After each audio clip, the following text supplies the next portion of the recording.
जय Hind, good evening सभी लोगों को। आशा है कि आप लोग स्वस्थ होंगे, मस्त होंगे। चलिए देखिए, हम आज मानव नेत्र तथा रंग बिरंगा संसार इस चैप्टर का जो भी क्वेश्चन है, न्यूमेरिकल है, पीवाईक्यू है, थ्योरी का क्वेश्चन है, सारा आज इस लेक्चर में खत्म करने वाले हैं। और इस चैप्टर का हर एक क्वेश्चन हम डिस्कस करेंगे जो कि एग्जाम में आ सकता है। अब जितना भी क्वेश्चन हम इस लेक्चर में करेंगे, अगर इससे अलग आ गया तो आप कहिएगा, इससे अलग एक भी क्वेश्चन नहीं आने वाला है, हम आपको गारंटी देते हैं। भले उस क्वेश्चन का लैंग्वेज थोड़ा बदल सकता है, लेकिन क्वेश्चन वही रहेगा जो हम इसमें करा रहे हैं। इस चैप्टर से जो भी क्वेश्चन आएगा उसी में से आएगा जिसमें से हम करा रहे हैं, क्योंकि हर एक क्वेश्चन हम डिस्कस करेंगे, हर एक टॉपिक का क्वेश्चन डिस्कस करेंगे इस लेक्चर में। तो ऐसे ही हम 90 प्लस का स्कोर नहीं लेके चल रहे हैं। आप लोग मेहनत कीजिए बस हमारे साथ, और हम आपको गारंटी देते हैं कि आपका 90 प्लस आने वाला है। बस हम कहते हैं कि दिन भर मत पढ़िए, लेकिन 4 से 5 घंटा पढ़ लीजिए। 4 से 5 घंटा पढ़ लेते हैं तो आपका 90 प्लस से कोई नहीं रोक सकता है। ऐसे बस सपना देखने से नहीं होता है, मेहनत करना पड़ता है हमको, तब होता है। ऐसे नहीं पढ़ेंगे, एक भी घंटा नहीं पढ़ेंगे तो बाबू आपका एक भी नहीं आएगा। अगर हम कहते हैं 4-5 घंटा ना, आप अगर 4 घंटा भी पढ़ते हैं तभी भी 90 प्लस आ सकता है। लेकिन हम कहते हैं 4-5 घंटे तो पढ़ेंगे नहीं, वो हम जानते हैं। तो आप मान के चलिए कि 4-5 घंटा पढ़ देते हैं तो 90 प्लस का आप रखे हैं टारगेट, लेकिन ऊपर भी आ सकता है अगर आप पढ़ते हैं तो। हम आपको गारंटी देते हैं, बस आप मेहनत कीजिए, हम पे भरोसा करके मेहनत कीजिए। ठीक, देखिए हमको बिना मेहनत किए हुए कुछ नहीं मिलने वाला है। भगवान ने हम सबको हीरा बनाया है, लेकिन चमकेगा वही जो तराशा जाएगा। बिना तराशे हुए कोई नहीं चमकता है। तो चलिए हम इस चैप्टर के न्यूमेरिकल को और पीवाईक्यू को शुरू करते हैं। पहले पीवाईक्यू को हम करेंगे, जो भी प्रीवियस ईयर क्वेश्चन है उनको करने वाले हैं, और उसके बाद हम सारा न्यूमेरिकल करेंगे। फिर थ्योरी का क्वेश्चन जो भी आता है कि आकाश नीला क्यों दिखाई देता है, ये इंद्रधनुष कैसे बनता है, ये सारा चीज़ें हम डिस्कस करेंगे। लगभग अगर आप ये चैप्टर नहीं पढ़े हुए हैं, फिर भी अगर आप क्वेश्चन देख लेते हैं ना, तो इस चैप्टर का आधा कॉन्सेप्ट आपको क्लियर हो जाए। और आप वन शॉट लेक्चर हम इस चैप्टर का बनाए हुए हैं 2 घंटे 46 मिनट का, अगर उसको देख लेते हैं तो इस चैप्टर से एक भी क्वेश्चन ऐसा नहीं होगा जो आप छोड़ सकते हैं, हम आपको गारंटी देते हैं। चलिए शुरू करते हैं।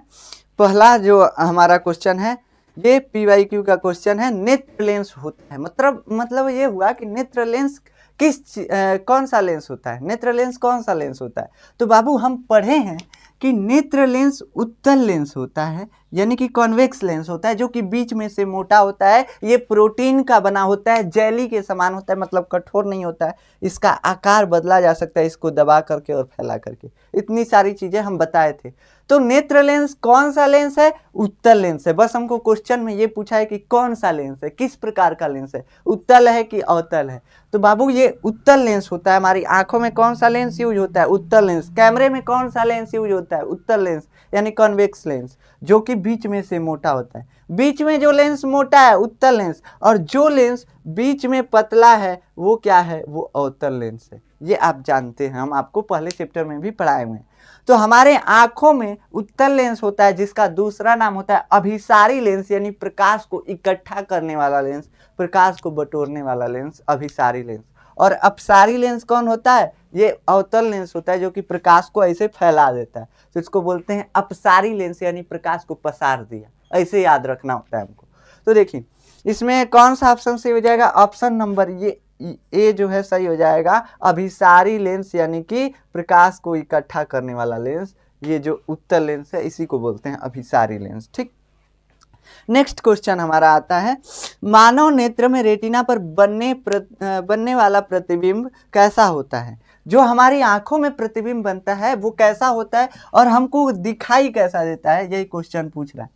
तो हम जो भी देख रहे हैं वस्तुओं को, वो हमको सीधा दिखाई दे रहे हैं। जैसे हम सीधा खड़े हैं, धरती पे पैर रखे, हमारा मुड़ी आकाश की तरफ है। हम ऐसा तो नहीं दिख रहे हैं कि हमारा पैर आकाश की तरफ दिख रहा है, मुड़ी नीचे दिख रहा है, ऐसे नहीं दिख रहे हैं। तो हम जो भी वस्तु देखते हैं, जैसे होता है वैसे सीधा सीधा वस्तुओं को हम देख पाते हैं। लेकिन हमारी आंखों में जो प्रतिबिंब बनता है वो उल्टा बनता है। जैसे आप हमको देख रहे हैं तो हमारा प्रतिबिंब आप कैसे देख पा रहे होंगे? आपके आंख में ये मान लीजिए आपका आंख है, आपकी आंख में उत्तल लेंस लगा हुआ है, जो कि हमारा प्रतिबिंब, मान लीजिए हम है, लेकिन हम है नहीं, कहाँ से कि देख रहे हैं, ऐसा हम दिख रहे हैं, इतना स्मार्ट लगते हैं, तो स्माइल कर रहा है, स्माइली है। तो अगर हमको आप देख पा रहे हैं तो हमारा इमेज आपकी आंखों में कैसे बना है? हमारा इमेज आपकी आंखों में उल्टा बना हुआ है, यानी कि हमारा मुड़ी नीचे है और पैर ऊपर है। ऐसे आपके रेटिना पे हमारा प्रतिबिंब बनाया हुआ है लेंस। लेकिन आप हमको कैसे देख पा रहे हैं? सीधा देख पा रहे हैं। क्यों ऐसा हो रहा है? क्योंकि दिमाग प्रोसेस करके, प्रतिबिंब को प्रोसेस करके, सीधा करके आपको विजुअलाइज करा रहा है कि हम सीधे खड़े हैं, देखो हम सीधे खड़े हैं। ठीक, तो बाबू प्रतिबिंब जो रेटिना पे बनता है, ये रेटिना है, ये नेत्र लेंस है, ये पूरा हमारा आंख है। तो हमारा प्रतिबिंब आपके आंख में कैसा बना है? उल्टा बना है। ऐसा नहीं है कि आंखियों में बस उल्टा बना है, हम जानते हैं आपके दिल में भी हमारा प्रतिबिंब उल्टा बना हुआ है। तो जो भी प्रतिबिंब हमारा आपकी आंखों में बना है वो उल्टा बना है। उल्टा बना है, लेकिन हमको दिखाई कैसा देता है? सीधा दिखाई देता है। हम आपको सीधे दिखाई दे रहे हैं आपकी आंखों से। तो इसका मतलब इसमें ऑप्शन कौन सा सही हो जाएगा? सीधा होता है परंतु उल्टा दिखाई देता है, ऐसा नहीं है। प्रतिबिंब उल्टा होता है लेकिन हमको दिखाई देता है सीधा। प्रतिबिंब उल्टा होता है लेकिन हमको दिखाई देता है सीधा। दूसरा ऑप्शन क्या है? उल्टा होता है परंतु सीधा दिखाई देता है, यानी कि ऑप्शन नंबर बी क्या है? सही है। ऑप्शन नंबर बी सही है। सीधा होता है तथा सीधा दिखाई देता है, नहीं उल्टा होता है सीधा दिखाई देता है। उल्टा होता है तथा उल्टा दिखाई देता है। उल्टा तो होता है लेकिन उल्टा दिखाई नहीं देता, हमारा दिमाग उसको सीधा करके विजुअलाइज कराता है, प्रतिबिंब को सीधा करके विजुअलाइज कराता है। तो याद रखिएगा। चलिए नेक्स्ट क्वेश्चन। स्वस्थ नेत्र के लिए निकट बिंदु होता है, मतलब निकट बिंदु क्या होता है? हम बताए थे आपको near point and far point के बारे में बताए थे, थ्योरी में बताए थे। तो बाबू स्वस्थ नेत्र के लिए, यानी हमारा आंख जो कि स्वस्थ है, मंदे तो है ना, तो हमको दिखाई देता है, स्वस्थ हमारा आंख है, एकदम हेल्दी है। तो हमारे आंखों के लिए निकट बिंदु क्या होगा? निकट बिंदु क्या होता है? वह बिंदु, वह निकटतम बिंदु जहां हम वस्तुओं को स्पष्ट देख सकें, मतलब कि साफ साफ देख सकें। जैसे हमारा हाथ यहाँ पे है, हम इसको यहाँ पे रखे हैं तो हमारे हाथ की एक एक रेखा दिखाई दे रही है। अगर इससे ज्यादा पास लाएंगे, नहीं हमारा अथवा धुंधला दिखने लगेगा। आप भी ऐसे करके देखिए, ज्यादा पास लाएंगे अथवा धुंधला दिखने लगेगा।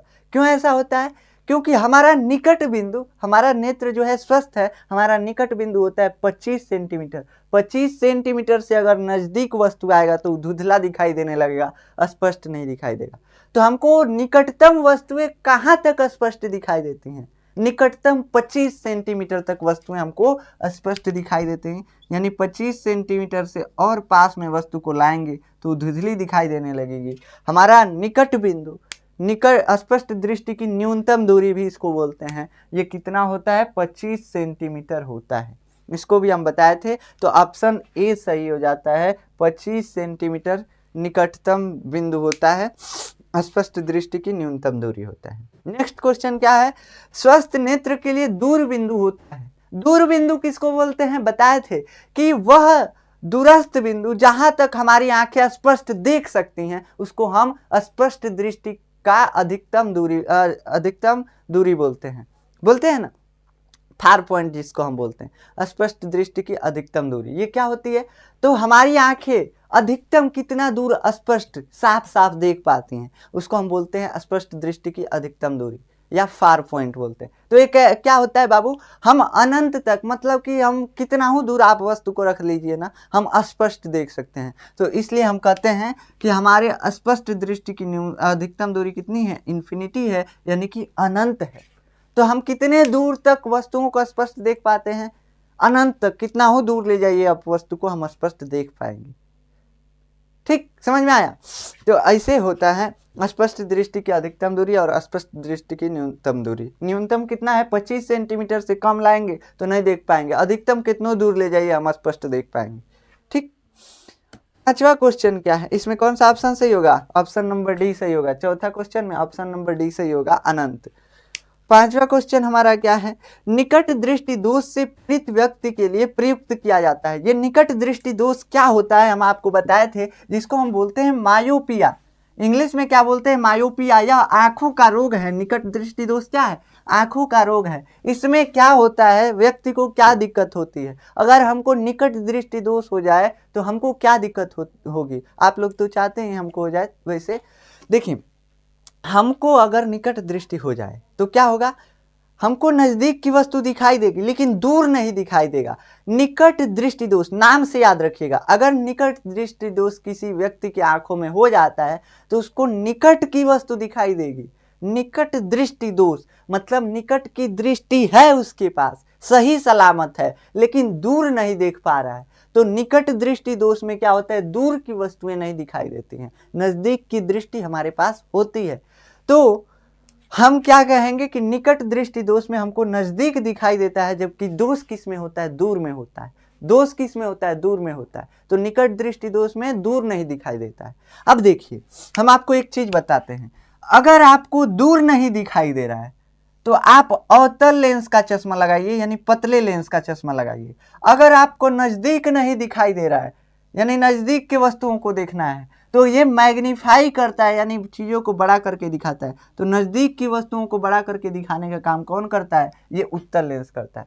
तो अगर आपको दूर देखना है तो अवतल लेंस, और अगर आपको नज़दीक देखना है, पास की चीज़ों को देखना है, तो उत्तल लेंस लगाइए। बस इतना ही हमको करना है। दूर देखना है अवतल लेंस, नज़दीक देखना है उत्तल लेंस। तो इसमें कौन सा लेंस यूज करेंगे, निकट दृष्टि दोष, मतलब कि नज़दीक की दृष्टि है, दूर नहीं दिखाई दे रहा है। दूर नहीं दिखाई दे रहा है तो कौन सा लेंस, यही अवतल लेंस यूज करेंगे। तो अवतल लेंस ऑप्शन में कौन सा है, ऑप्शन नंबर ए अवतल लेंस दिया हुआ है। ऑप्शन बी में अवतल दर्पण, दर्पण मत मार दीजिएगा, ट्रिक दर्पण मार देंगे तो पता चलेगा दिखाइए नहीं देगा, ठीक। तो यहाँ पे भी आप चश्मा लगा लीजिएगा, किस लेंस का, अवतल लेंस का लगा लीजिएगा। लेंस, दर्पण नहीं, लेंस, याद रखिएगा। चश्मा किसका लगाएंगे, लेंस का। ऐसे मिरर ला के रख देंगे अगवा तो आदमी को वस्तु दिखाई देगा, नहीं दिखाई देगा। चश्मा लगाना पड़ेगा, ग्लास लगाना पड़ेगा, ठीक। अब अगला क्वेश्चन क्या है, दूर दृष्टि दोष से पीड़ित व्यक्ति अपने चश्मे में प्रयुक्त करता है, मतलब दूर दृष्टि दोष वाले व्यक्ति को किस लेंस का चश्मा लगाएंगे। तो दूर दृष्टि दोष, इसको भी वैसे ही विजुलाइज कीजिए। दूर दृष्टि दोष मतलब कि दूर की दृष्टि है, खराब कौन है, पास वाला खराब है, हमको निकट नहीं दिखाई दे रहा है। तो दूर की दृष्टि है, दोष किस में है, नजदीक वाले में है। दूर हम देख पा रहे हैं, जो पास वस्तु हैं उनको नहीं देख पा रहे हैं। तो पास की वस्तुओं को देखने के लिए अभी बताए हैं उत्तल लेंस का यूज होता है। उत्तल लेंस इसमें ऑप्शन में कहाँ है, उत्तल लेंस है, सी नंबर ऑप्शन है, सी नंबर ऑप्शन से हो जाता है। तो हमको नजदीक की वस्तुओं को देखना है, तो इसलिए उत्तल लेंस। कौन सा दोष है, दूर दृष्टि दोष है, मतलब दूर की वस्तु दिखाई दे रही है, दूर की दृष्टि है, दोष है पास वाले में। आगे, दूर दृष्टि दोष के कारण प्रतिबिंब बनता है। दूर दृष्टि दोष में क्या होता है बाबू, दूर दृष्टि दोष में प्रतिबिंब कैसे बनता है। तो दूर दृष्टि दोष में प्रतिबिंब रेटिना के पीछे बनता है, ये हम आपको बताए थे।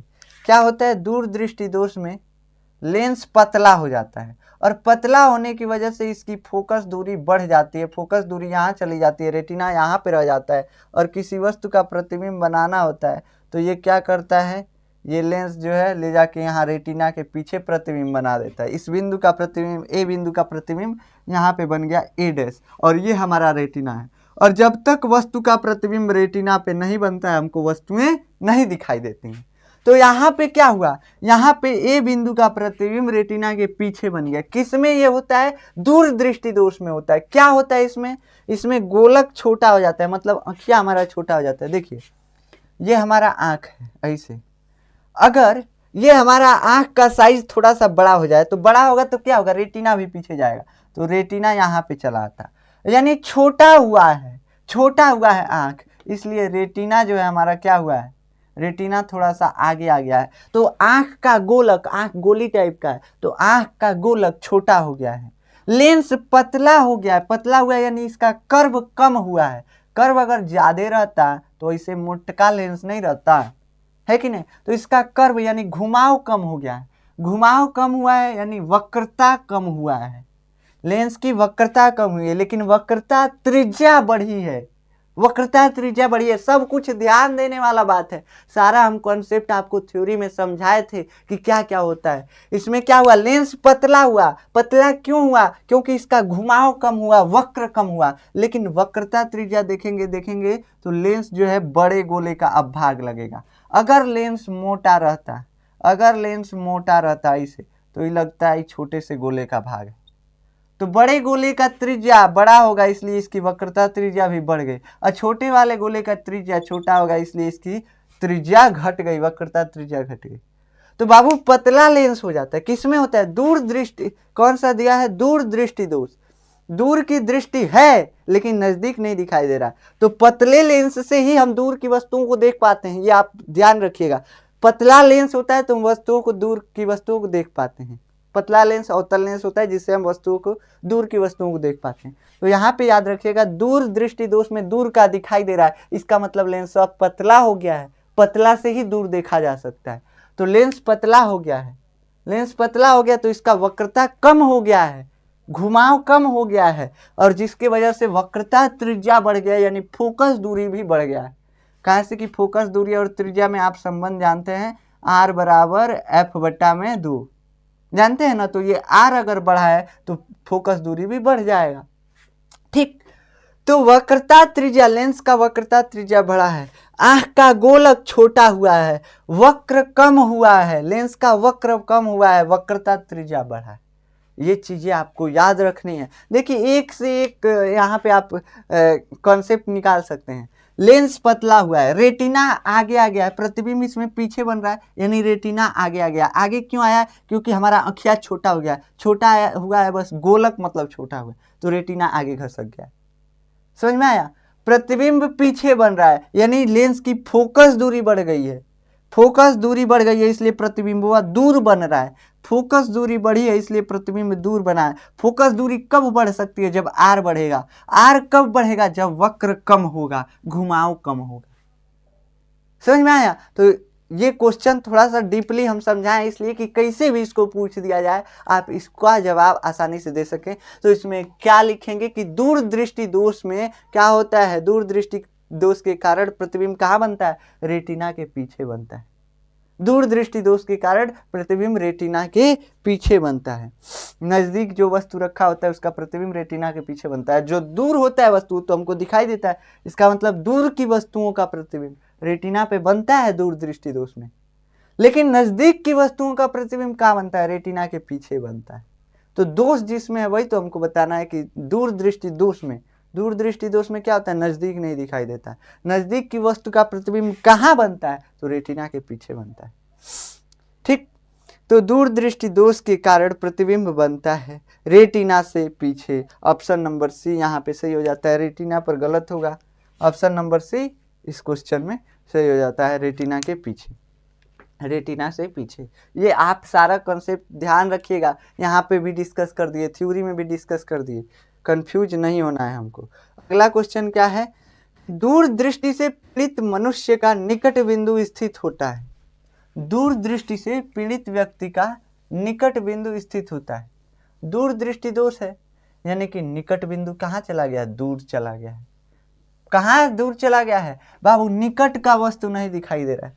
हम पहले ही 25 सेंटीमीटर से कम का ऐसे ही नहीं देख पा रहे थे, अब नजदीक का नहीं दिखाई दे रहा है, यानी 25 सेंटीमीटर के कुछ दूर तक नहीं दिखाई दे रहा, और बहुत दूर वस्तु है तो हमको दिखाई दे रहा है।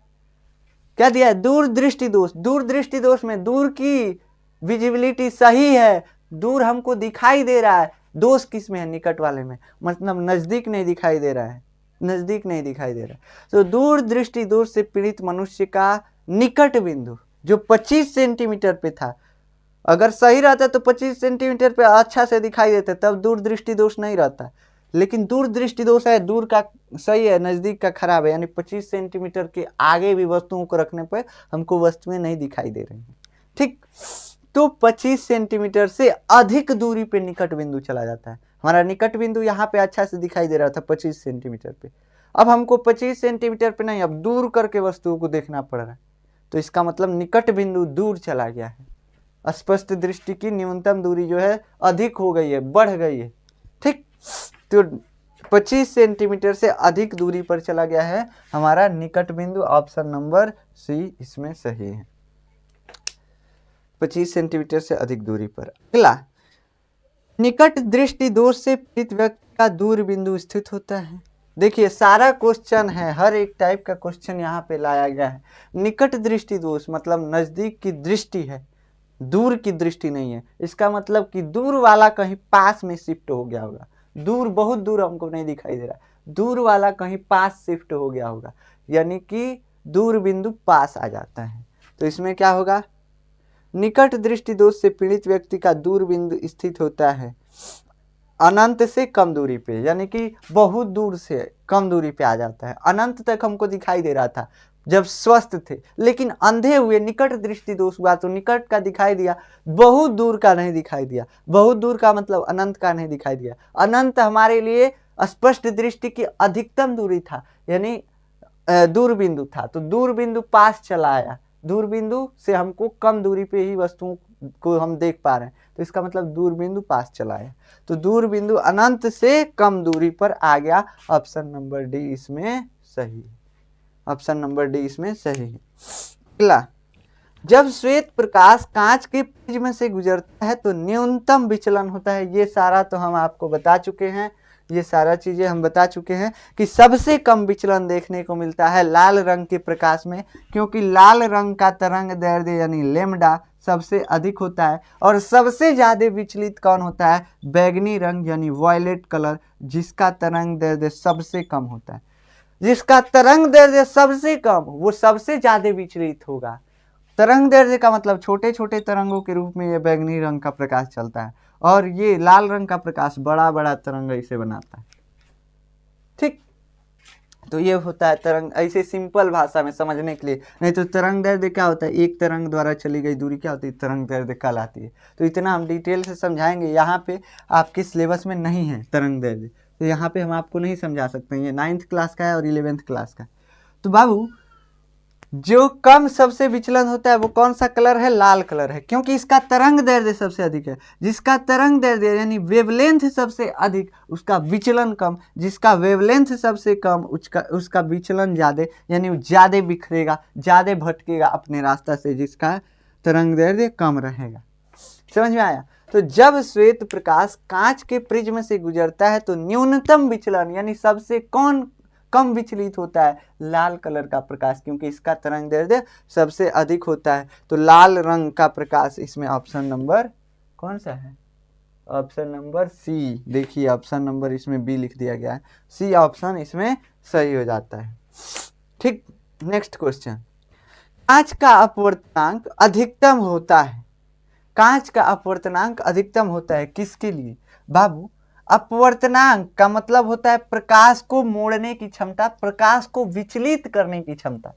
तो सबसे ज्यादा प्रकाश कौन विचलित होता है, यही तो इसमें पूछा गया है। अभी तो बताए हैं बैगनी रंग का प्रकाश सबसे ज्यादा विचलित होता है, तो बाबू इसमें लिखा गया है लाल रंग के लिए लाल रंग सबसे कम विचलित होगा, यानी लाल रंग के लिए अपवर्तनांक किसी भी चीज का सबसे कम होगा। कांच दे, पानी दे, कोई भी चीज दे दे, अगर कोई एक फिक्स मीडियम देके और रंगों के बारे में पूछ रहा है कि इस रंग का प्रकाश, कौन से रंग का प्रकाश का विचलन सबसे कम होगा, तो आप लाल रंग लगा दीजिए, कोई भी मीडियम हो, कोई भी मीडियम हो। तो यहाँ पे लिखा है कांच का अपवर्तनांक, कांच का अपवर्तनांक कह के ना बस कंफ्यूज किया है। पूछा है कि सबसे कम या सबसे ज्यादा विचलित कौन होगा। अगर अपवर्तनांक अधिकतम पूछ रहा है तो मतलब ज्यादा कौन विचलित हुआ, अधिकतम कौन विचलित हुआ। अगर अपवर्तनांक न्यूनतम पूछ रहा है तो इसका मतलब कि सबसे कम कौन विचलित हुआ, ये पूछ रहा है। तो बस उस क्वेश्चन को घुमाया है, जो पिछला क्वेश्चन था ना उसी को बस घुमाया है, लेकिन पूछ वही चीज रहा है, पूछ वही रहा है, बस क्वेश्चन घुमा दिया। अपवर्तनांक लिखेगा तो आप कहेंगे हाँ अपवर्तनांक ही तो पढ़े ही नहीं है, कहाँ से आ गया, अब क्या करें, तो दिक्कत हो जाएगा। देखिए कांच का अपवर्तनांक अधिकतम होता है। अपवर्तनांक का मतलब अधिकतम अपवर्तनांक पूछा है, मतलब कि प्रकाश को सबसे ज्यादा किस प्रकाश को ये मोड़ सकता है। सबसे ज्यादा कौन मुड़ता है? बैगनी रंग मुड़ता है। तो बाबू इसमें लिखा हुआ है बैगनी रंग के लिए ऑप्शन नंबर बी सही हो जाता है। वही पूछा है कि सबसे ज्यादा कौन भटकता है अपने रास्ते से, बैगनी रंग, वॉयलेट।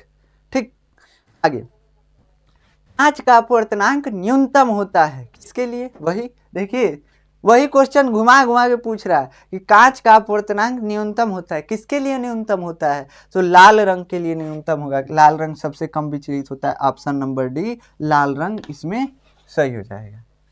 ठीक, ऑप्शन नंबर डी लाल रंग के लिए कांच का अपवर्तनांक सबसे कम होता है। इसमें किसी भी मीडियम में लाल रंग सबसे कम विचलित होगा, यानी अपवर्तनांक उसके लिए कम हो। जब श्वेत प्रकाश प्रिज्म से गुजरता है तो सर्वाधिक विचलन होता है किसका होता है? बैगनी रंग के प्रकाश का। ये ऑप्शन नंबर सी हो जाता है। सर्वाधिक कौन विचलित होता है? ऑप्शन नंबर बैगनी रंग का प्रकाश यानी ऑप्शन नंबर सी। ठीक, तो ये भी देखिए घुमा घुमा के क्वेश्चन पूछा जा रहा है, तो कंफ्यूज हमको नहीं होना है। श्वेत प्रकाश के वर्णक्रम में प्राप्त विभिन्न रंगों का क्रम अंग्रेजी में रंगों के नाम के प्रथम अक्षर से बने निम्न शब्द संकेत द्वारा व्यक्त किया जाता है। कौन सा हम आपको ट्रिक बताए थे सातों कलर को याद करने के लिए, इंद्रधनुष के सातों कलर को याद करने के लिए? VIBGYOR, VIBGYOR। कौन सा है? VIBGYOR, VIBGYOR, VIBG क्या बोले हैं? VIBGYOR। ठीक, तो विबग्योर ये कौन सा ऑप्शन है? डी नंबर ऑप्शन है। आप देख रहे हैं ये ट्रिक हम बताए थे सातों कलर को याद करने के लिए। वी से वायलेट, आई से इंडिगो, जी से ग्रीन, बी से ब्लू, वाई से येलो, ओ से ऑरेंज, आर से रेड। तो विबग्योर ये कौन सा है? ऑप्शन नंबर डी है। अगला क्वेश्चन, श्वेत प्रकाश के निम्न रंगों में से किस रंग की तरंगदैर्ध्य सबसे अधिक होती है? अभी बताए हैं कि सबसे अधिक तरंगदैर्ध्य लाल रंग का होता है। लाल रंग का तरंगदैर्ध्य सबसे अधिक होता है। इसमें ऑप्शन नंबर बी सही हो जाता है। और विबग्योर बताएं, अगर लाल रंग नहीं दिया रहता तब क्या करते? तभी विबग्योर बताए हैं। विबग्योर क्या बताए हैं? विबग्योर नीचे से लिखिए, VIBGYOR,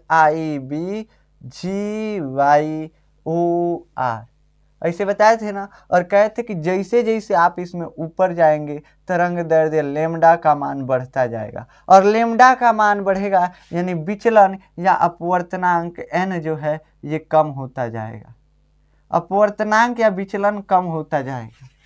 तो लेमडा का मान ऊपर जाने पे, भी से आर की तरफ जाने पे बढ़ता है, और अपवर्तनांक का मान ऊपर जाने पे घटता है। ये याद रखिएगा, विबग्योर याद रखिएगा हमेशा। इससे आप किसी भी क्वेश्चन को सॉल्व कर सकते हैं इस तरीके के। अगर यहाँ पे लाल नहीं दिया होता तो आपको यही कॉन्सेप्ट लगाना पड़ता विबग्योर वाला, कि ऊपर जाने पे लेमडा बढ़ता है।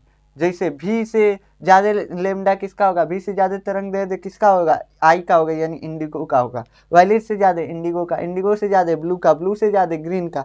ऐसे तरंगदैर्ध्य बढ़ता है। और अपवर्तनांक सबसे ज़्यादा वायलेट का, उससे कम इंडिगो का, उससे कम ब्लू का, उससे कम ग्रीन का। ऐसे हमको देखना होता है। तो ये हम आपको ट्रिक बता चुके हैं पहले से जब थ्योरी पढ़ा रहे थे। ठीक, आप पढ़े होंगे, नहीं पढ़े होंगे तो भाई बात ही अलग है। आगे चलिए, चंद्रमा से देखने पर आकाश दिखाई देता है। कैसा दिखाई देता है बाबू? हम बताए थे चंद्रमा क्या है? चंद्रमा कहाँ है? चंद्रमा अंतरिक्ष में है। आकाश एक्चुअल में कैसा होता है? एक्चुअल में आकाश काला है, कुछ नहीं है, खलिया है, लेकिन हमको नीचे से दिखाई देता है नीला नीला पानी है। ऐसे दिखाई देता है कि आकाश में नीला नीला पानी है, लेकिन आकाश में कुछ नहीं है, आकाश खाली है, अंधेरा है। तो आकाश हमको कैसा दिखाई देगा जब चंद्रमा से देखेंगे? हमको आकाश नीला क्यों दिखाई देता है? वायुमंडलीय अपवर्तन के कारण। हमारी पृथ्वी के चारों तरफ ही वायुमंडल है, चंद्रमा पे वायुमंडल नहीं है, तो इसलिए चंद्रमा पे वायुमंडल नहीं है तो आकाश का रंग एक्चुअल रंग दिखाई देगा ब्लैक। अगर पृथ्वी से देखते तो ब्लू, लेकिन हम कैसे देख रहे हैं? BLACK, हमको याद है ना जी? याद तो है, अंग्रेजी थोड़ा थोड़ा आता है, पूरा नहीं आता है।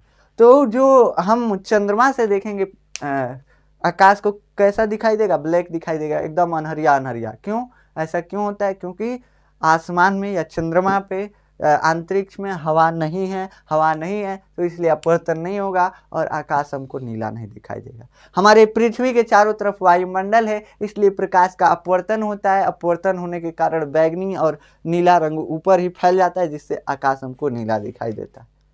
तो क्या होगा? काला। Option number B, option number B यहाँ पे सही हो जाता है।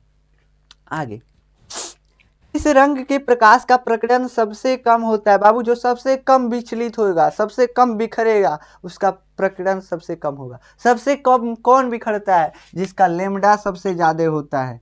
लेमडा सबसे ज्यादा, वो सबसे कम बिखरेगा। सबसे कम अपवर्तनांक होगा। अपवर्तनांक का मतलब विचलन कम होगा, विचलन का मतलब बिखरेगा कम।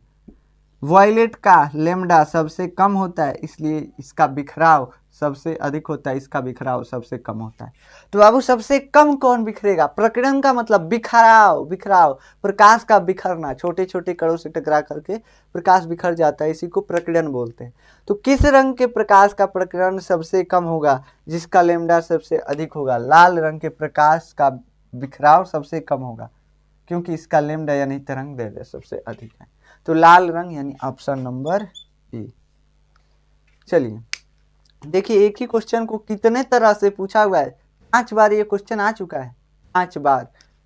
किस रंग के प्रकाश का प्रकीर्णन सबसे कम होता है? प्रकीर्णन का मतलब बिखराव, वही किसका प्रकीर्णन सबसे कम होता है? 17 नंबर 2 बार आ गया है। चलिए 18, सूर्योदय के समय सूर्य लाल रंग का दिखाई देता है, क्योंकि सूर्योदय के समय सूर्य लाल रंग का दिखाई देता है। ऐसा क्यों होता है? देखिए, ऐसा इसलिए होता है कि देखिए यहाँ पे है पृथ्वी, यहाँ पे है वायुमंडल, मान लीजिए ये सूर्य उग रहा है, सूर्य उग रहा है, यहाँ पे हम खड़े हैं, यहाँ पे तो क्षितिज के ऊपर आएगा सूर्य, तब ना हमको दिखाई देगा। हम सूर्य यहीं पे है, तभी 2 मिनट पहले ही सूर्य को देखने लगते हैं। ये हम बताए थे कि सूर्योदय और सूर्यास्त जो है, अग्रिम सूर्योदय तथा विलंबित सूर्यास्त हमको दिखाई देता है। तो जब ऐसे होता है, अभी सूर्य उगा नहीं रहता है, तभी हमको सूर्य दिखाई देने लगता है कि नहीं? तो वही कहते हैं कि सूर्य उग रहा है। तो उगते समय सूर्य का प्रकाश ऐसे जा रहा था, लेकिन वायुमंडल के कारण ऐसे अपवर्तित होकर के और हमारे तक पहुंचता है, जिससे हमको सूर्य पहले दिखाई देने लगता है। अब इसमें क्या हुआ, प्रकाश को बहुत ज्यादा दूरी तय करना पड़ा, और दूरी तय करने के कारण इसके रास्ते में बहुत ज्यादा हवा आया, वायुमंडल आया, और वायुमंडल से जितना दूर गुजरेगा प्रकाश, उतना इसका प्रकीर्णन अधिक होता जाएगा। जितना प्रकाश जो है वायुमंडल से गुजरेगा जितना दूर, उतना उसका प्रकीर्णन यानी बिखराव ज्यादा होगा, क्योंकि ये किसी माध्यम से टकरा रहा है। हवा क्या माध्यम है? जब भी माध्यम से टकराएगा प्रकाश का बिखराव होगा। टॉर्च जलाते हैं, उसका रोशनी दिखाई देता है बिखराव के कारण ही, तो इसमें बिखराव हुआ। तो सबसे जिसका ज्यादा तरंग दैर्ध्य था, उसका बिखराव सबसे कम हुआ, और ये किसके साथ था? रेड के साथ था। और सबका बिखराव हो गया, सब इधर ही उधर बिखर के छिटा गए, सब प्रकाश, जितना भी 7 कलर में 6 कलर इधर ही छिटा गया। हमारे तक पहुंचने से पहले, हम सूर्य को देख रहे हैं, तो हम तक पहुंचने से पहले 6 गो प्रकाश ऐसे ही छिटा गया, 6 गो रंग का।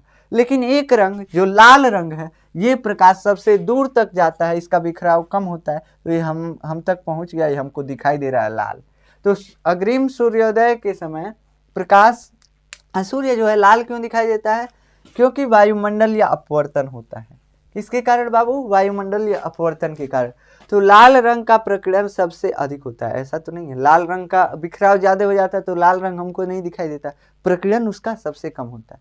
तो लाल रंग का प्रकीर्णन सबसे कम होता है। ऑप्शन नंबर बी इस क्वेश्चन का सही हो जाता है। ऑप्शन नंबर बी आप सही कर लीजिएगा, ऑप्शन नंबर बी इसमें सही हो जाता है। अगला क्वेश्चन 19 नंबर, समुद्र में जल नीला प्रतीत होता है। समुद्र में जल नीला प्रतीत होता है, उसमें शैवाल व जलीय पौधे तैरते रहते हैं, इसके कारण नहीं। शैवाल हरा रंग का होता है, जलीय पौधे भी हरे रंग के होते हैं, तो हमको तो समुद्र हरा दिखाई देना चाहिए, लेकिन नीला दिखाई देता है। ऐसा क्यों? नीले आसमान का प्रतिबिंब दिखाई देता है, प्रकाश का प्रकीर्णन होता है, गहरे जल द्वारा प्रकाश का अवशोषण होता है। बाबू, प्रकाश का प्रकीर्णन होता है, और नीला आसमान जो है, नीले आसमान का क्या होता है? प्रतिबिंब भी दिखाई देता है। तो इसमें प्रकीर्णन के कारण ही आप लिखिएगा, प्रकीर्णन के कारण, क्योंकि इसमें हमको प्रकीर्णन पढ़ना है। तो प्रकाश का प्रकीर्णन हो जाता है। प्रकीर्णन का मतलब कि प्रकाश बिखर जाता है, और सबसे ज्यादा कौन बिखरता है? सबसे ज्यादा नीला और वायलेट यानी कि बैगनी रंग का प्रकाश बिखरते हैं। तो जब पानी में प्रकाश प्रवेश करता है, तो पानी क्या है? एक माध्यम है। जब इसमें प्रवेश करेगा तो बैगनी रंग और नीला रंग बिखर जाएगा, जिसके वजह से ये समुद्र हमको नीला दिखाई देगा, यानी प्रकाश के प्रकीर्णन के कारण ऐसा होता है। ऑप्शन नंबर सी आप लिख सकते हैं, ये ज़्यादा सही है। वैसे सही ये भी है, नीले आसमान का प्रतिबिंब दिखाई देता है, ये भी सही है, लेकिन सबसे ज़्यादा सही है प्रकाश का प्रकीर्णन हो जाता है, जिसके वजह से हमको समुद्र नीला दिखाई देता है। वैसे तो आसमान कभी कभी सफ़ेद भी हो जाता है ना, बादल छाने की वजह से, फिर भी समुद्र नीला दिखाई देता है। क्यों? क्योंकि प्रकाश का प्रकीर्णन हो रहा है, इसलिए। खतरे के संकेत तथा सिग्नल लाल रंग के होते हैं, क्योंकि लाल रंग सबसे कम बिखरता है और ये कोहरे में भी दूर तक जा सकता है। सबसे कम जो बिखरेगा वो दूर तक जाएगा, तो बिखराव जिसका कम होगा दूर तक जाएगा। तो कोहरे या धुएं में प्रकीर्णन सबसे कम होता है। लाल रंग का, देखिए लाल रंग का कोहरे या धुएं में प्रकीर्णन सबसे कम होता है। लाल रंग का कोहरे या धुएं में प्रकीर्णन सबसे अधिक होता है। आकर्षक लगता है, उपयुक्त में से कोई नहीं। किस लिए लगाया जाता है? ताकि दूर तक जा सके, इसका प्रकीर्णन सबसे कम हो। तो ऑप्शन कौन सा सही हो जाता है? Option number A. थोड़ा सा प्रिंटिंग मिस्टेक है, आप सही कर लीजिएगा। लाल रंग का कोहरे या धुएं में प्रकीर्णन सबसे कम होता है। ऑप्शन नंबर ए सही है इसमें। आगे टिंडल प्रभाव का उदाहरण है। टिंडल प्रभाव, इसमें क्या है? प्रकाश के जलीय विलयन से गुजरना, प्रकाश का शर्करा के जलीय विलयन से गुजरना, पहला ऑप्शन है। टिंडल प्रभाव का उदाहरण है। टिंडल प्रभाव में क्या होता है? टिंडल प्रभाव में क्या होता है? टार्च का रोशनी छोटे छोटे कणों से टकराता है, हवा के कणों से, और उसका प्रकाश का मार्ग हमको दिखाई देने लगता है। वैसे ही अगर पानी में प्रकाश जलाएंगे तो प्रकाश का मार्ग दिखाई देगा। क्यों? क्योंकि उसमें जो जलीय विलयन बनाया गया है शर्करा का, यानी चीनी का शरबत बनाया गया, उसमें चीनी के छोटे छोटे कण होंगे, जिससे प्रकाश टकराएगा, बिखर जाएगा, और बिखरने की वजह से प्रकाश का मार्ग दिखाई देने लगेगा, और ये टिंडल प्रभाव है। तो प्रकाश का शर्करा के जलीय विलयन से गुजरना, ये टिंडल प्रभाव का एग्जाम्पल है। ऑप्शन नंबर ए इस क्वेश्चन में सही हो जाता है। बंद कमरे में किसी छोटे छिद्र से प्रकाश का आना और इंद्रधनुष का बनना, उपयुक्त सभी। ऑप्शन नंबर इसमें डी सही हो जाएगा, क्योंकि सब इसमें टिंडल प्रभाव के ही उदाहरण है। बंद कमरे में किसी छोटे छिद्र से, मान लीजिए बंद कमरा है और घोल ओल छोड़ा गया, उससे प्रकाश आता है तो उसका मार्ग दिखाई देता है, तो वो भी टिंडल प्रभाव का उदाहरण है। इंद्रधनुष का बनना, इंद्रधनुष हमको क्यों दिखाई देता है? क्योंकि सभी प्रकाश जो है टिंडल प्रभाव से गुजरते हैं, यानी बिखरते हैं। जब बिखरेगा नहीं प्रकाश तो उसका मार्ग नहीं दिखाई देगा। एक्चुअल में प्रकाश वहाँ पे इंद्रधनुष बनता है तो बिखरते हैं तभी दिखाई देते हैं। तो बिखराव ही टिंडल प्रभाव है, और ये किसका उदाहरण है? प्रकीर्णन का उदाहरण है टिंडल प्रभाव। ये तीनों ऑप्शन सही हो जाएगा। ऑप्शन नंबर डी, उपयुक्त सभी। प्रकाश का शर्करा के जलीय विलयन से गुजरना, बंद कमरे में किसी छोटे छिद्र से प्रकाश का आना, इंद्रधनुष का बनना, उपयुक्त सभी, यानी सभी। इसमें डी ऑप्शन सही हो जाएगा। इंद्रधनुष बनने में प्रकाश की कौन सी परिघटनाएं सम्मिलित है? देखिए बाबू, ये एनसीईआरटी का क्वेश्चन है, और एनसीईआरटी में ऐसा क्वेश्चन दिया हुआ है जो कि आपके बुक में कॉन्सेप्ट एक नहीं है, पूर्ण आंतरिक परावर्तन और आंतरिक परावर्तन। तो आंतरिक परावर्तन और पूर्ण आंतरिक परावर्तन में अंतर होता है। बस आप इतना समझ लीजिए कि इंद्रधनुष जो है आंतरिक परावर्तन के फलस्वरूप बनता है, ना कि पूर्ण आंतरिक परावर्तन के। तो आंतरिक परावर्तन के फलस्वरूप इंद्रधनुष बनता है। कहीं पूर्ण आंतरिक परावर्तन लिखा रहेगा, गलत है। तो यहाँ पे आप पढ़िए, इंद्रधनुष बनने में प्रकाश की कौन सी परिघटनाएं सम्मिलित है? परावर्तन नहीं, ये तो पहले ही गलत हो गया, परावर्तन नहीं होगा। अपवर्तन तथा विक्षेपण, अपवर्तन होगा, जहां परावर्तन होगा वहां अपवर्तन हो सकता है, ऐसा होता है, ठीक। अपवर्तन, विक्षेपण तथा पूर्ण आंतरिक परावर्तन, ये भी गलत है। पूर्ण आंतरिक परावर्तन बोले है ना, नहीं होगा। हम आपको बताए हैं कि ये थोड़ा सा कॉन्सेप्ट से अलग जा रहा है। जो इंद्रधनुष बनता है उसमें आंतरिक परावर्तन होता है, कहीं पूर्ण आंतरिक लिखा होगा, गलती हो जाएगा, तो पूर्ण आंतरिक में नहीं होगा। और अपवर्तन के कारण इंद्रधनुष बनता है, ये भी याद रखिएगा कि अपवर्तन के कारण इंद्रधनुष बनता है, न कि परावर्तन के कारण। तो अपवर्तन ठीक है। विक्षेपण तथा पूर्ण आंतरिक परावर्तन, विक्षेपण भी होता है इंद्रधनुष में, लेकिन पूर्ण आंतरिक परावर्तन नहीं होता है। अपवर्तन, विक्षेपण तथा आंतरिक परावर्तन, यानी कि ऑप्शन नंबर सी सही हो जाता है। ये आपके एनसीईआरटी का क्वेश्चन है जिसका कॉन्सेप्ट आपके बुक में नहीं दिया हुआ है।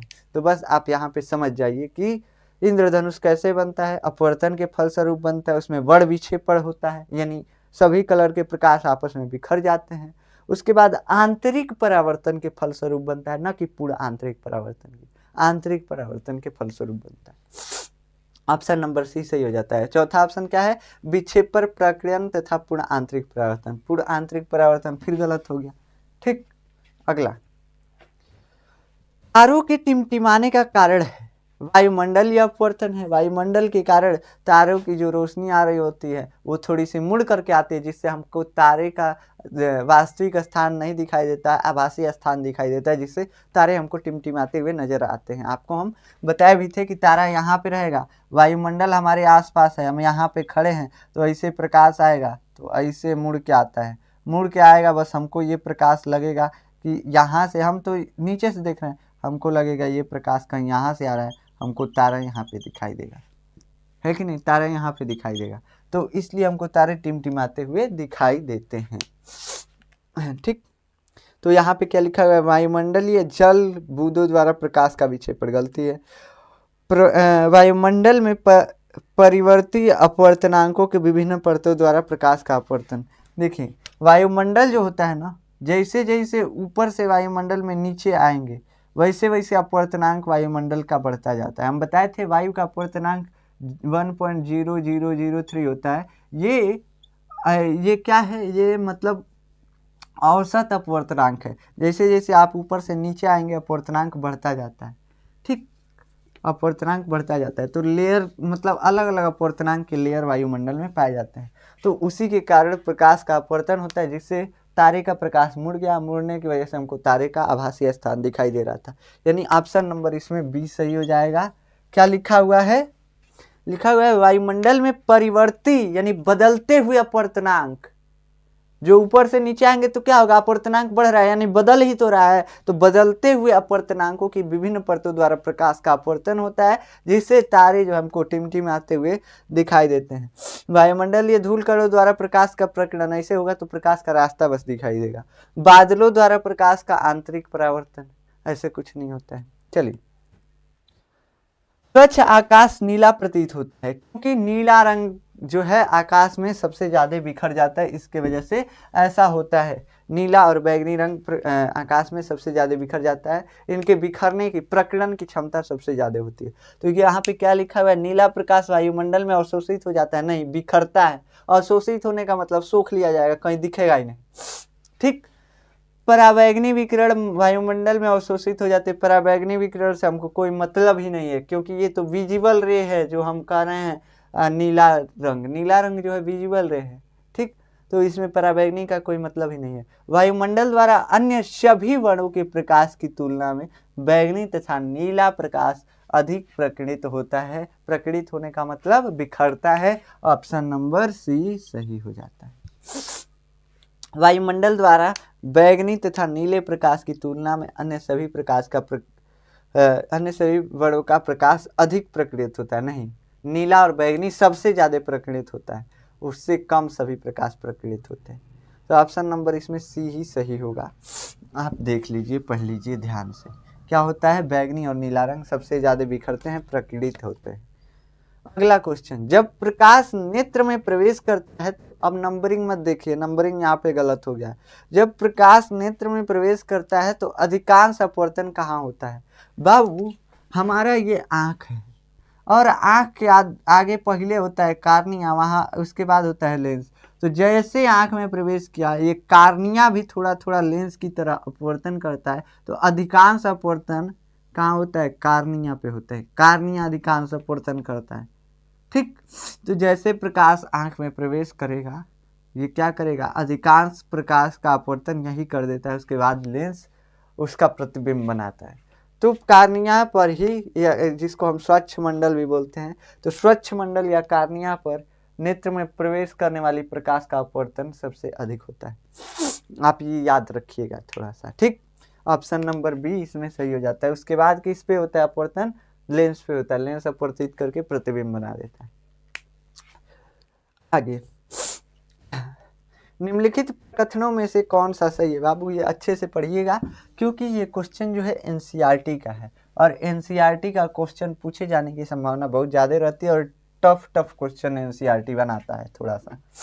ऐसे प्रीवियस ईयर क्वेश्चन अभी दिखाया, सारा तो यही था, ये एनसीईआरटी का 2-3 क्वेश्चन आ गया है जो कि थोड़ा सा टफ है।